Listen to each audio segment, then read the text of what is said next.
प्यारे बच्चों, देखिए, हिंदी काव्य खंड को पढ़ने के लिए किसी भी काव्य को यदि वह प्रबंध यानी लयबद्ध है तो लयबद्ध काव्य को अगर लयबद्ध लय के रूप में पढ़ा जाता है तो उसका अर्थ स्पष्ट हो जाता है। प्यारे बच्चों, अगर लयबद्ध नहीं पढ़ा जाता है तो इसको कई बार पढ़ने से केवल अर्थ जो लिखा रहेगा वही अर्थ समझ पाएंगे। कई बार अगर लयबद्ध पढ़ते हैं ना तो इसका अर्थ स्पष्ट हो जाता है। यह देखा जाए बेटा, यह सवैया है कि कान्ह भये बस बांसुरी के, कान्ह भये बस बांसुरी के, अब कौन सखी हमको चाहिए। कान भये बस बांसुरी के, अब कौन सखी हमको चाहिए। निस द्योस रहे संग साथ लगी, यह सौतिन तापन क्यों सहिए। जिन जिन मोहि लिए मन मोहन को, जिन मोहि लिए मन मोहन को, रस खान सदा हमको दहिए। मिलिया वो सखी सब भागी चले, मिलिया वो सखी सब भागी चले, अब तो ब्रज में बांसुरी रही हैं। प्यारे बच्चों, इस समय का वर्णन है, रसखान जी कहते हैं कि श्री कृष्ण भगवान जब इतना बंसी के धुन में मस्त हो जाते हैं तो उसी समय गोपियाँ कहती हैं, एक गोपी दूसरी सखी से दूसरी गोपी से कहती है, प्रस्तुत पद्यावतरण हमारी पठित पुस्तक हिंदी काव्य से के रसखान के सवैया से लिया गया है, अर्थात रसखान के सुजान रसखान या रसखान ग्रंथावली की रचना से लिया गया है। अब इसके रचयिता तो पहले रचनाकार बोली दिया गया है कि रसखान से लिया गया, रसखान ग्रंथावली से लिया गया है।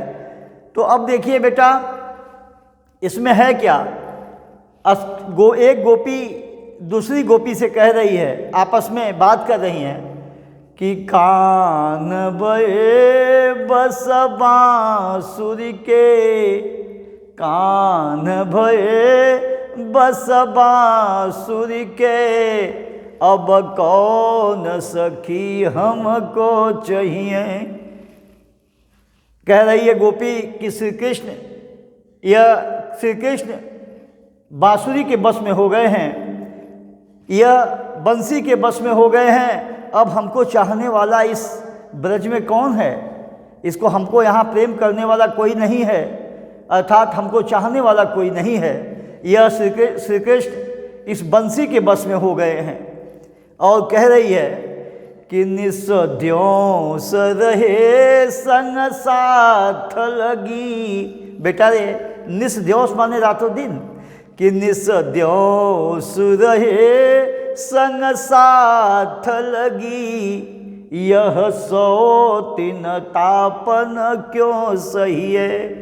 यानी कह रही है गोपी कि यह रातों दिन श्री कृष्ण के साथ लगी रहती है, यह बंसी श्री कृष्ण के साथ लगी रहती है, अर्थात श्री कृष्ण इस बंसी के बस में होकर हमेशा इस बंसी को लिए रहते हैं, इसी से प्रेम करते हैं। तो यह बंसी जो है हम लोगों के लिए सौतन के समान व्यवहार कर रही है, अर्थात सौतन की तरह डाह ईर्ष्या पैदा कर रही है, डाह पैदा कर रही है, जलन पैदा कर रही है, अर्थात हम लोग को जलाती रहेगी। यह सौतन की भांति यह बंसी हम लोगों को जलाती रहेगी। फिर कह रही है कि निज की जिन जिन मोहि लिए मन मोहन को, जिन मोहि लिए मन मोहन को, रस खानी सदा हमको दहिए। कह रही है एक गोपी कि यह श्री कृष्ण भगवान को यह बंसी मोहित कर ली है कि जिन मोहि लिए, जिन मोहि लियो मन मोहन को, यह बंसी श्री कृष्ण भगवान को मोहित कर ली है, अर्थात अपने बस में कर ली है। रस खान सदा हमको दहिए। और रसखान जी कहते हैं कि यह मुरली सदैव हम लोग को हमेशा यानी जलाती रहेगी हम लोगों को, यानी हमको जलाती रहेगी, हमसे ईर्ष्या करती रहेगी। अर्थात यह श्री कृष्ण को अपने बस में कर ली है, यह हमेशा हम लोगों से ईर्ष्या करती रहेगी, अर्थात हम लोग को जलाती रहेगी। अब इन सब बात को कहने के बाद कह रही है फिर कि मिलिया वो सखी सब भागी चले, मिलिया वो सखी सब भागी चले, अब तो ब्रज में बसुरी रही है। कह रही है कि अब हम लोग को यहाँ से भाग जाना होगा, हम लोग को ब्रज को छोड़कर यहाँ से हट जाना होगा। और अब केवल इस ब्रज में यह बंसी ही रहेगी, अर्थात श्री कृष्ण के साथ ये बंसी ही रहेगी। अब हम लोग को चाहने वाला, हम लोग से प्रेम करने वाला कोई नहीं रहेगा है। इससे अच्छा है कि हम लोग यहाँ से भाग चलें, ब्रज छोड़कर चले हम लोग। और यही है बेटा, इसमें देखिए भाषा जो ब्रज है, शैली जो है ना बेटा, मुक्तक और माधुर्य भी है। और इसके साथ साथ इसमें जो शब्द शक्ति लक्षणा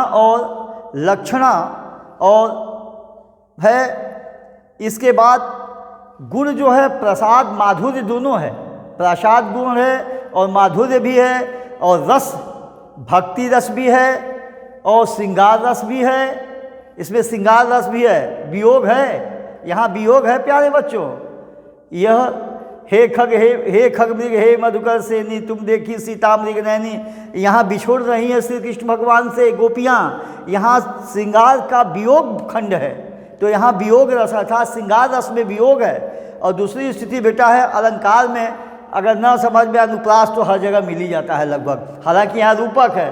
कान भये बस बांसुरी के, कन्हैया बांसुरी के बस में हो गया कि बंसी कब कन्हैया के बस में हो गई है, ये भी नहीं पता चल रहा है। और यहाँ निस्द्योष रहे सन साथ लगी, यह बंसी इनके साथ लगी रहती है कि यही बंसी के साथ लगे रहते हैं। यहाँ उपमा उपमेय में भेद रहित आरोप लगाया जा रहा है, तो यहाँ रूपक, हल्का रूपक अलंकार है मेरे प्यारे बच्चों। और इसके बाद ये आपको हमें बता दिए मेरे प्यारे बाबू। अब ये दूसरा जो है, इस छठवां वाला हम बता दे बेटा।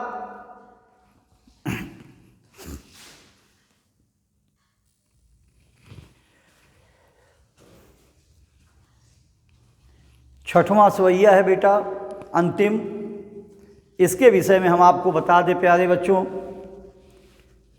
और यह उस समय का वर्णन है जब गोपियाँ विरह में श्री कृष्ण के बंसी यानी बंसी को बस में हो जाते हैं, तो उनको चाहने वाला, उनको आभास होता है कि अब श्री कृष्ण हमको चाहेंगे नहीं, ना हमसे प्रेम करेंगे।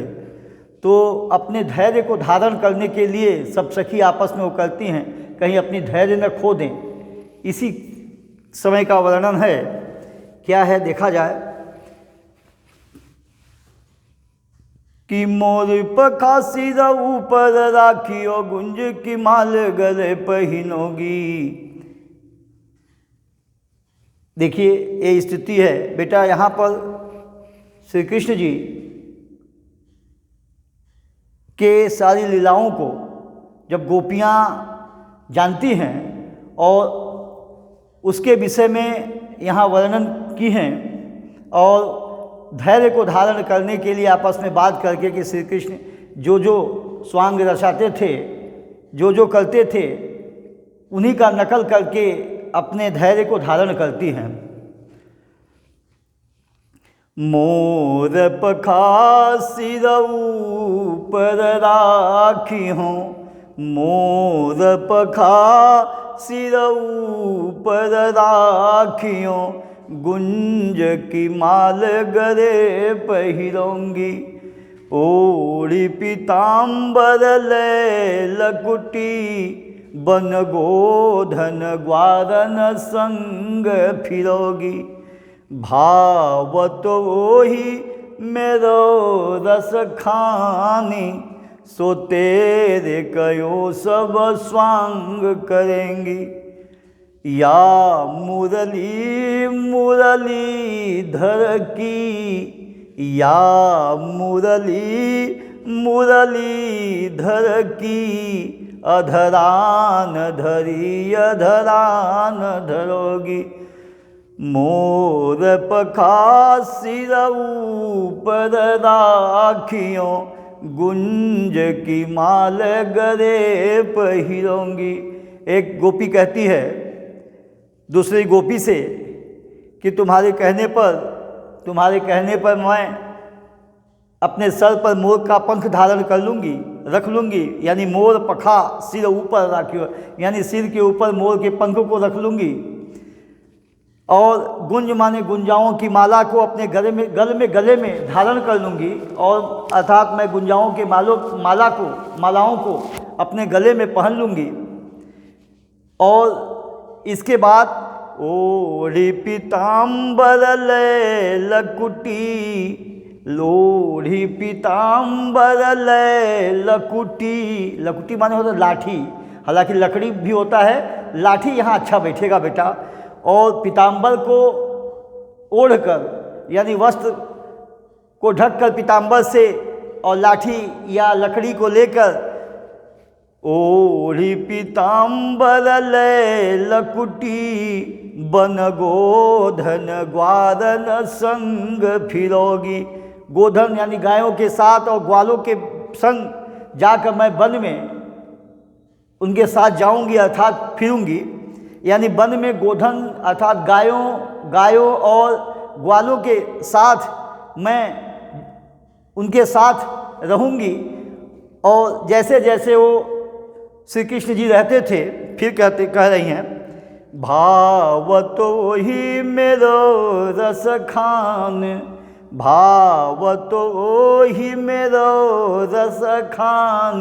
यहाँ रस खान मतलब रस की खान अर्थात श्री कृष्ण जी, और ये भी कह सकते हैं कि रस खान जी कहते हैं कि रस की खान अर्थात रस की खान जो हैं श्री कृष्ण जी को जो अच्छा लगता है, भावतो ही मेरो रस खानी। गोपियाँ कह रही हैं कि जो श्री कृष्ण जी को भाता था, जो अच्छा लगता था, जो करते थे, भावतो ही मेरो रस खानी, सो तेरे कयों सब स्वांग करूँगी, यानी वो जो करते थे वह सब मैं उनके करूँगी। जो श्री कृष्ण उनका स्वांग जो श्री कृष्ण जी को प्रिय लगता था, जो करते थे, वे सब चीज़ें मैं करूँगी। या मुरली मुरली धर की, या मुरली मुरली धर की, अधरान धरी अधरान धरोगी। बेटा यहाँ पर यमक के साथ साथ अनुप्रास तो ही है, अनुप्रास अलंकार भी है। ये अर्थ देखिए, या मुरली मुरली धर की, श्री कृष्ण के सब कुछ करूँगी, सब स्वांग करूँगी, लेकिन वे सब चीज़ें मैं वह नहीं करूँगी। यह मुरली को अधरों पर अपने ओठों पर रखकर मुरली को नहीं रखूँगी। क्यों नहीं रखूँगी? या मुरली मुरलीधर की अधरा न धरी अधरा न धरोगी, अपने ओठों पर नहीं धरूंगी, क्योंकि यह मुरली हमारे साथ सौतन की व्यवहार की है। यह मुरली श्री कृष्ण की मुरली जो है, यह मैं अपने ओठों पर नहीं रखूंगी। सब उनके स्वांग को मैं करूंगी, लेकिन वे नहीं करूंगी जो मुरली को अपने ओठों पर नहीं रखूंगी, क्योंकि यही मुरली हमारे साथ सौतन का व्यवहार करती है, हम लोग को जलाती है। ये पूरा सवैया का समाप्त हो गया बेटा। अब हम कवित्व पर चलते हैं।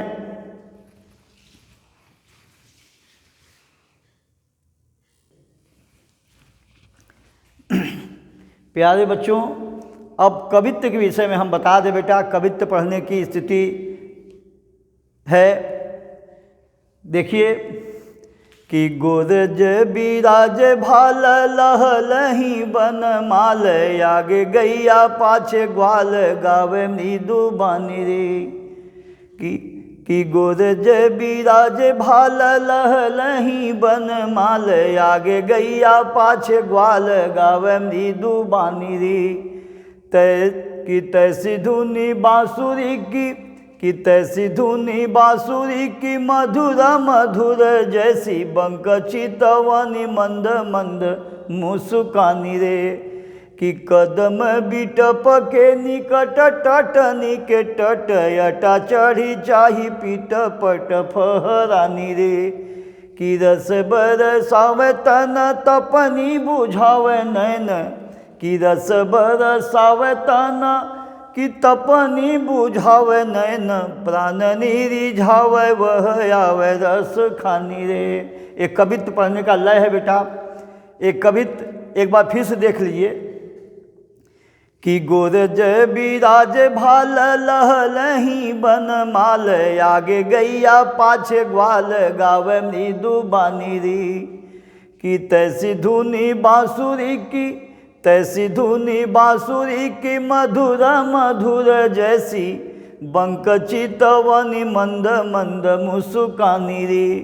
कदम बिटप के निकट टटनी के टट, कि कदम बिटप के निकट टटनी के टट, अटा चढ़ी चाही पीट पट फहरानी रे।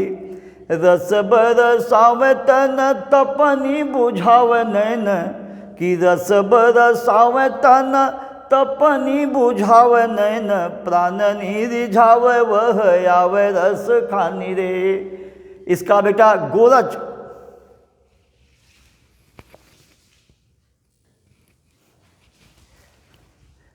प्यारे बच्चों देखिए, यह कवित्व है।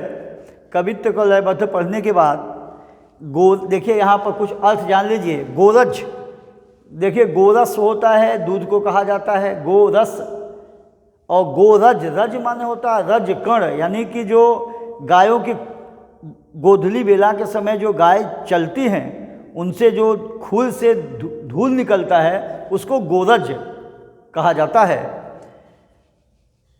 गोरज की गोरज बिराज भाल, यानी जब श्री कृष्ण जी गाय चराकर गोपियाँ कह रही हैं, जब श्री कृष्ण जी गाय चराकर शाम के समय गायों को आते हैं तो उनके गायों के रजकण जो धूल के कण हैं उनके भाल यानी मस्तक पर लहलई माने सुशोभित हो रही हैं। बनमाल माने गले में जो बन का माला पहने हुई हैं वह बहुत ही शोभायमान लग रही हैं। आगे गैया पीछे ग्वाल गावे मृदु बानी रे, आगे उनके आगे आगे गायें चल रही हैं और उनके पीछे ग्वाले चल रहे हैं, और जो उनके मीठे बचनों में वह मोहक एवं मधुर गाने गा रहे हैं। तैसी धुनी बांसुरी की मधुर मधुर, जैसी धुनी माने उनका धुन बांसुरी का धुन है, उसी तरीके से जो ग्वाले हैं, ग्वाले के बच्चे जो हैं लड़के हैं, उसी तरीके से मधुर धुन में गीतों को गा रहे हैं। कि बंक चितवनी मंद मंद मुस्का, यानी बंक होना कटीली तिरछी, चितवनी माने होता है दृष्ट, मंद माने धीरे धीरे, मुस्कानी रे यानी उनकी तिरछी आंखें जो भी हैं उसी तरीके से मंद मंद धीरे धीरे मुस्कुरा रही हैं और कह रही है एक गोपी कि कदम बिटप के निकट टट निके टट, यानी कदम की डाल, कदम के वृक्ष, बिटप माने वृक्ष, के निकट, टटनी माने कालिंदी अर्थात यमुना के तट पर, जो कदम के वृक्ष के पास, निकट माने पास, यमुना के तट पर, अट्टा माने अट्टालिका, अट्टालिका माने जो ऊंचे ऊंचे करार होते हैं उस पर चढ़कर, पीत पट माने होता है पीला वस्त्र, फहरानी माने फहरा रहा है। तो एक गोपी कह रही है दूसरे से कि जाकर कदम की वृक्ष के पास, यमुना नदी के यमुना तट पर, अट्टालिकाओं पर चढ़ के देखो श्री कृष्ण पीला वस्त्र, उनका जो पीला वस्त्र धारण किए हुए हैं वह वस्त्र फहरा रहा है। और रस बरसावे तन तपनी बुझावे में, जब वह वस्त्र, पीले रंग का वस्त्र ऐसा फहरा रहा है, लग रहा है कि उसके, हमारे यह शरीर, उनका तन जो है रस बरसा रहा है, और जिससे हम मन के जो ताप है, जो मन में जो जलन है, ताप है, उसको बुझा रहा है। और उनके जो नयन हैं, यह उनके ताप जो है यह बुझा रहा है। प्राणनी रिझावे वह आवे रस खानी रे, और प्राणनी रिझावे, ऐसा लगता है कि वह हमारे जो प्राण है वह रसखानी का मतलब यहाँ बेटा रस की खान अर्थात श्री कृष्ण को कहा गया है, यहाँ श्री कृष्ण को कहा गया है।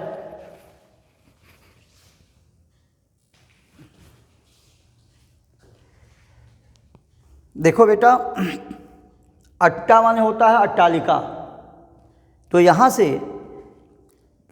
गोपी कह रही है कि एक सखी तू जरा कदम की डाल, कदम के वृक्ष के निकट यमुना नदी के तट पर जाकर देख। क्या देखने के लिए कर रही है कि अट्टालिकाओं पर, यानी ऊंचे ऊंचे कड़ा जो अट्टालिका, ऊंचाई पर अट्टालिका पर चढ़ के देख, और श्री कृष्ण जी यानी रस की खान श्री कृष्ण अपने पीले वस्त्र को फहरा रहे हैं, पीले वस्त्र उनके शरीर पर जो फहरा रहा है, ऐसा लग रहा है कि वह शरीर से रस बरसा रहे हैं, रस बरसाता हुआ, और शरीर तन के तपन को बुझाता हुआ, और प्राणन रिझावे यानी प्राणों को सुख प्रदान करता हुआ आवे रस खानी ने इधर आ रहा है। एक बार थोड़ा सा एक लयबद्ध इसको देख लीजिए बेटा। गोपियाँ श्री कृष्ण के जब वन से वापस आ रहे हैं गाय चराने के बाद, तो उसी समय का वर्णन है। और गोपियाँ कह रही है, एक सखी दूसरी सखी से, यानी एक गोपी दूसरी गोपी से कह रही है कि जब श्री कृष्ण गाय चराकर वन से वापस आते हैं, तब उनके गायों के धूल के जो कण हैं, खूल से निकलने वाले कण, उनके मस्तक पर एवं वक्षस्थल पर बनों का माला काफ़ी सुशोभित कर रहा है, काफ़ी सुंदर लग रहा है, शोभायमान या सुशोभित हो रहा है। और उनके आगे आगे गायें चल रही है, पीछे पीछे ग्वाल चल रहे हैं, और वे ग्वाल जो हैं मधुर गीत गा रहे हैं, मृदु यानी मीठे मधुर गीते गा रहे हैं। तैसी धुनी बांसुरी की मधुर धुनी, उसी प्रकार गीत उनकी मधुर है, जिस प्रकार उनके बंसी बांसुरी की धुनें हैं, मधुर ध्वनि है, उसी तरीके से गीतों की भी मधुर ध्वनि है। और बंक माने बाकी, चितवन माने दृष्टि, और उनके दृष्टि भी उसी तरीके से मंद मंद मुस्कुरा रहे हैं जैसे उनके बंसी की मधुर ध्वनि। फिर और कह रही है एक गोपी दूसरे गोपी से कि कदम बिटप के निकट टट निके टट, यानी कदम की डाल पर, कदम के वृक्ष के पास, निकट यानी पास, यमुना नदी के किनारे जाकर अट्टालिका पर चढ़ के देखने के लिए एक सखी कह रही कि जाकर अट्टालिका पर चढ़ के श्री कृष्ण के पीले वस्त्र रस के खान, श्री कृष्ण के पीले वस्त्र जो फहरा रहे हैं, पीला वस्त्र उनके तन पर, उसको जाकर देख। ऐसा लग रहा है कि वह पीला वस्त्र उनके तन पर रस बरसाता हुआ और शरीर का ताप बुझाता हुआ और प्राणों को सुख प्रदान करता हुआ इधर ही आ रहा है, ऐसा प्रतीत हो रहा है। तो ये स्पष्ट रूप से हुआ बेटा। तो ये पूरा आपका समाप्त हो गया।